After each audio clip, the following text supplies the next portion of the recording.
പുഴയിൽ ബോഡികളോ അതേപോലെ തന്നെ ശരീര അവശിഷ്ടങ്ങളോ ഇല്ല എന്ന് ഉറപ്പുവരുന്നതിന് വേണ്ടിയാണ് ഈ സെർച്ച് കണ്ടക്ട് ചെയ്തിട്ടുള്ളത്.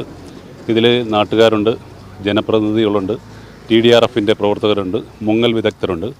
അപ്പോൾ ഈ പൊന്തക്കാടുകളും അതേപോലെ തന്നെ വൃക്ഷങ്ങളുടെ ചില്ലകളും എല്ലാം കൂടെ പുഴയിലേക്ക് താന്നു നിൽപ്പുണ്ട്. അതിൻ്റെ ഇടയിലോ മറ്റോ ബോഡിയുടെ ഏതെങ്കിലും പാർട്സുകളോ ഉണ്ടോ എന്ന് ഉറപ്പുവരുത്തുക എന്നുള്ളതാണ് ഈ സെർച്ച് കൊണ്ട് ഉദ്ദേശിക്കുന്നത്. ഇന്ന് ഒന്നും കണ്ടെത്താൻ പറ്റിയിട്ടില്ല. ഇന്നലെ ഒരു ബോഡിയുടെ ഒരു കാൽഭാഗവും അതിൻ്റെ തലേന്ന് ഒരു കുട്ടിയുടേതായിട്ടുള്ള ഒരു ബോഡിയും കിട്ടിയിട്ടുണ്ടായിരുന്നു. സെർച്ച് നീണ്ടു നിൽക്കും. അതിൻ്റെ ഞങ്ങൾക്ക് നിർദ്ദേശം കിട്ടുന്നവരെ ഞങ്ങൾ സെർച്ച് മുന്നോട്ട് കൊണ്ടുപോകും. മുങ്ങി വിദഗ്ധരുമുണ്ട്. എന്തെങ്കിലും സംശയം ഉണ്ടാകുന്ന സാഹചര്യത്തിൽ മുങ്ങൽ വിദഗ്ധരും അതിൻ്റെ പ്രവർത്തനം ആയിട്ട് മുന്നോട്ട് പോകും. ഇത് ഓരോ സ്റ്റേഷനിലും ഓരോ ഏരിയ വീതിച്ച് തന്നിട്ടുണ്ട്. ഇപ്പോൾ എല്ലാ സ്റ്റേഷനും ഈ പുഴയായിട്ട് ബന്ധപ്പെട്ടിട്ടുള്ള എല്ലാ സ്റ്റേഷനിലും ഇതിൻ്റെ ഡ്യൂട്ടി നടക്കുന്നുണ്ട്.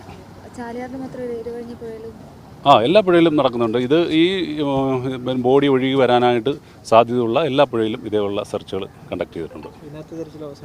ഇല്ല, ഇനിയും ഞങ്ങൾ വീണ്ടും സെർച്ച് കുറച്ച് ഭാഗം കൂടി ഇനി ഈ പുഴയുടെ മടക്ക് ഭാഗം, അതേപോലെ തന്നെ വൃക്ഷങ്ങൾ താന്നു കിടക്കുന്ന ഭാഗം, ഇവിടെയൊക്കെ ബോഡികൾ ഉണ്ടാകാനുള്ള ചാൻസ് ഉണ്ട്. അപ്പോൾ അത് സെർച്ച് ചെയ്ത് ഒന്നുമില്ലാന്ന് ഉറപ്പ് വരുത്തിയതിന് ശേഷം മാത്രമേ ഈ സെർച്ച് അവസാനിക്കും.